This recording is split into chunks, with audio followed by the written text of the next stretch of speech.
Des expressions, des regards, l'intensité d'une émotion, chacune de ces photos est le reflet d'une personnalité.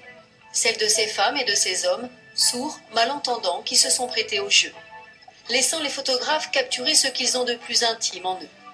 Et tout à coup, lorsque les portraits s'animent et que les mains s'envolent, c'est toute la soif de communiquer et d'échanger qui se révèle au grand jour.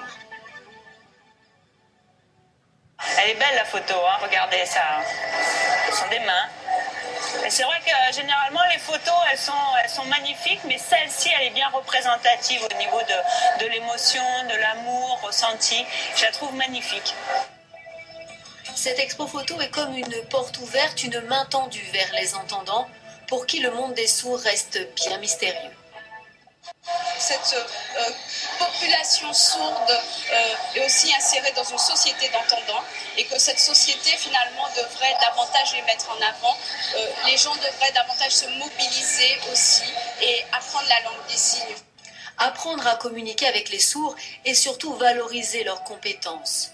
Plusieurs photos les montrent au travail, un choix délibéré. Et là, ça montrait bien l'expérience professionnelle que, effectivement, j'avais depuis 4 ans. Là, je suis représentée à mon activité professionnelle. Donc, je suis en pâtisserie, je m'occupe des viennoiseries. Et c'est vrai que généralement, les entendants pensent que les sourds ne sont pas aptes, alors que là, voilà, on a la preuve sous les yeux en images. J'aime beaucoup ce travail, c'est un travail très enrichissant. Aujourd'hui, les sourds ne se cachent plus. Ils revendiquent leur place dans une société qui les oublie trop souvent.